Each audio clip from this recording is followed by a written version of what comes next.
Speak version equals 1.0 XMLNS equals http://www.w3.org/2001/10/synthesis. XMLNS. MSDTS equals https://www.w3.org/2001/MSDTS Lang equals NUS. Voice name equals NUS Neural. MSDTS. Express as style equals SAD style degree equals 1.8. Prosody rate equals -18%, pitch equals -10%. I am 77 years old. My greatest mistake was being too busy chasing other people's dreams instead of living my own. I know that sounds crazy now looking back. Growing up in small-town Ohio in the 1940s was simple. My parents worked hard to give me and my siblings a decent life. We didn't have much, but we made do with what we had. I remember walking to school, helping out on the family farm during summers, and attending the local church. Those were the best days of my life. As I entered my teenage years, my parents pushed me to excel in school, and I did just that. I graduated near the top of my class in 1955 and was accepted into a prestigious university in Ohio State. I studied engineering, hoping to make a better life for myself and my family. But little did I know, I was about to get caught up in a cycle that would haunt me for decades to come. I met my wife, Ruth, at university, and we married soon after graduation in 1959. I landed my first job at a large corporation, and my career took off. I worked long hours, often clocking in 12-hour shifts, 6 days a week. Ruth had 2 jobs to support us, and we barely had any time for each other. But I thought, this is what success looks like, and so we pushed forward. My kids came along in the early 1960s, and it was like I was running a well-oiled machine. Work, sleep, eat, repeat. I was completely wrong. I didn't even realize that my kids were struggling in school because I was too caught up in my own ambitions.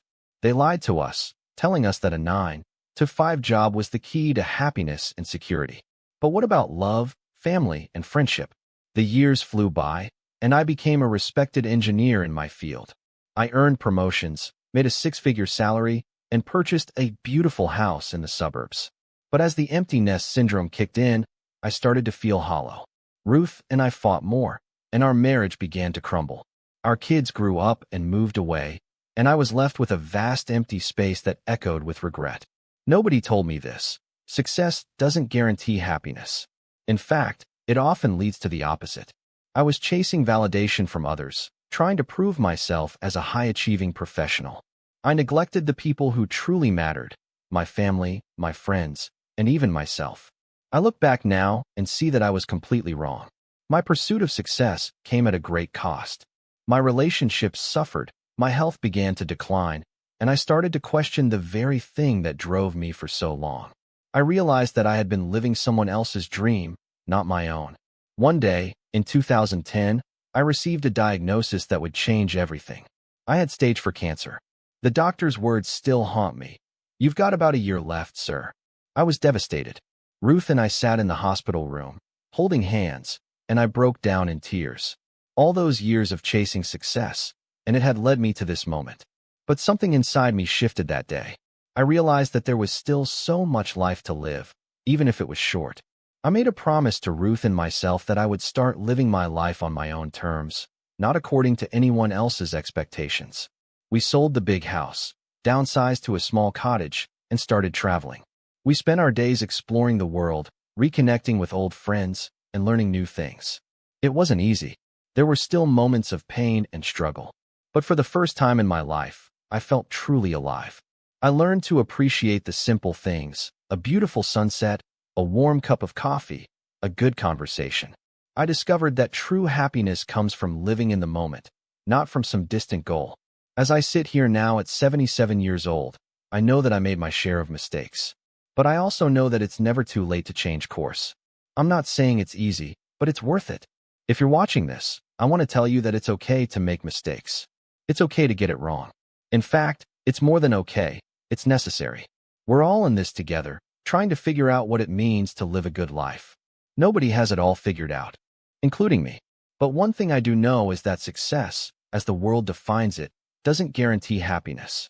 True happiness comes from within, from living a life that's authentic, meaningful, and filled with love. So, to all the young people out there, I want to say this. Don't make the same mistake I did. Don't chase someone else's dream. Follow your heart, your passions, and your values. It's a scary thought, I know, but trust me, it's worth it. To my fellow seniors, I want to say this. It's never too late to make a change. Don't let fear or pride hold you back. Take a leap of faith, just like I did. You never know what wonders await you. As I look back on my life, I see that I've been given a second chance. I've learned to let go of regret, painful truth, and all the what-ifs. I've discovered wisdom in the simplest of things and a sense of hope that I never thought possible. If this reached your heart, please subscribe to my channel. I still have things to say. /prosody, /mstts, express as, /voice, /speak.